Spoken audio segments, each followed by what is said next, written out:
Hello friends, welcome to Kalpana Joshi's kitchen. आज આપણે લોટવાળા મરચાંનો સંભારો બનાવીશું। આ સંભારો એટલો ઝડપથી બને છે અને ઓછા મસાલા સાથે બને છે, છતાં પણ એટલો ટેસ્ટી બને છે। અને આ સંભારો તમે દાળ ભાત કે કઢી ખીચડી સાથે સાઈડ ડિશ તરીકે સર્વ કરી શકો છો અને પૂરી, ભાખરી, રોટલી કે મસાલા પૂરી, થેપલા સાથે પણ ખૂબ જ ટેસ્ટી લાગે છે। તો ચલો આપણે બનાવવાનું શરૂ કરીએ। તો મરચાંનો લોટવાળો સંભારો બનાવવા માટે મેં અહીંયા 6 થી 7 મરચાં લીધા છે, જેને મેં ધોઈ અને કોરા કરી લીધા છે। તો હવે આ મરચાંને આપણે કાપી લઈએ। આ રીતે આપણે મરચાંને ગોળ ગોળ રીંગમાં કાપી લેવાના છે।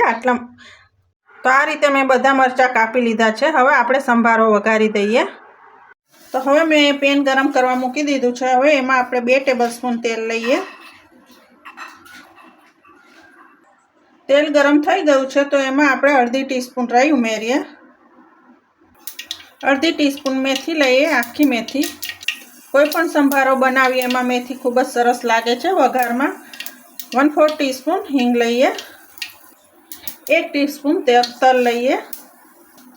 હવે આપણે જે મરચાં સમારીને રાખ્યા છે એ ઉમેરીએ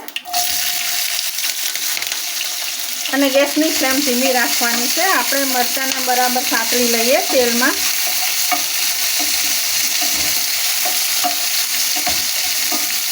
અડધીથી 1 મિનિટ માટે આપણે સાંતળવાના છે। આ સંભારો ખૂબ જ ઝડપથી બની જાય છે અને ટેસ્ટમાં તો ખૂબ જ સરસ લાગે છે। શાકની પણ જરૂર ના પડે એટલો સરસ બને છે અને તમે આ દાળ ભાત સાથે કે કઢી ખીચડી સાથે સાઈડ ડિશ તરીકે પણ સર્વ કરી શકો છો। પૂરી, મસાલા પૂરી કે થેપલા સાથે તો ખૂબ જ સરસ લાગે છે। મરચાં સરસ સંતળાઈ ગયા છે તો હવે એમાં આપણે 1/4 કપ જેટલું પાણી ઉમેરીએ।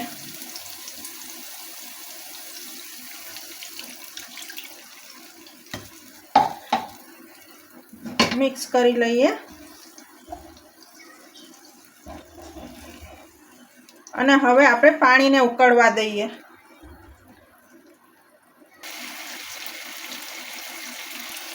પાણી સરસ ઉકળી ગયું છે તો આપણે ગેસ ધીમો કરી દઈએ અને એમાં આપણે અડધા કપ જેટલો ચણાનો લોટ ઉમેરીશું। થોડો થોડો કરીને ઉમેરવાનો છે, એક સાથે નથી ઉમેરવાનો, એક જગ્યાએ ઢગલો નથી કરવાનો। આ રીતે ચારે બાજુ આમ પાથરીને ઉમેરવાનો છે।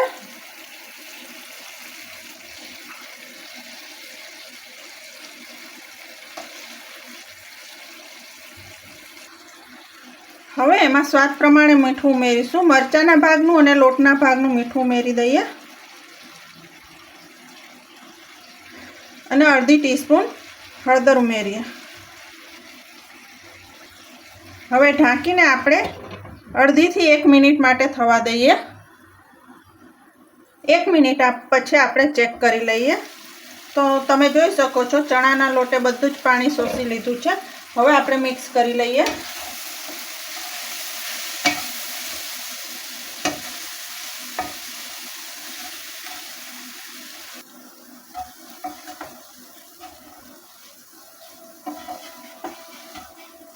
સરસ મિક્સ થઈ ગયું છે તો હવે એમાં આપણે અડધા ટેબલસ્પૂન જેટલો અથવા અડધા લીંબુનો રસ ઉમેરીશું। તમને ગળપણ કે ખટાશ પસંદ ન હોય તો તમે બેમાંથી કંઈ ન ઉમેરો તો પણ એટલો જ ટેસ્ટી લાગે છે આ સંભારો। મિક્સ કરી લઈએ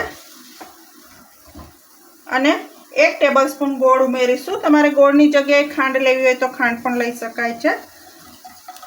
મિક્સ કરી લઈએ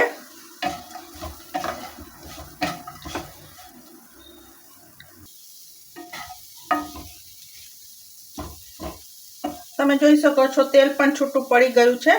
તો હવે આપણો સંભારો તૈયાર થઈ ગયો છે તો આપણે ગેસ બંધ કરી દઈએ અને સર્વ કરી દઈએ।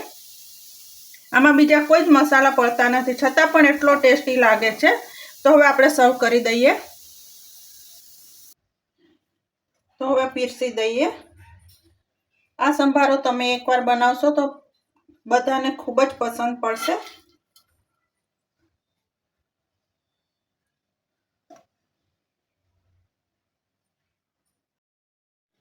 તો તૈયાર છે આપણો લોટવાળો મરચાંનો સંભારો.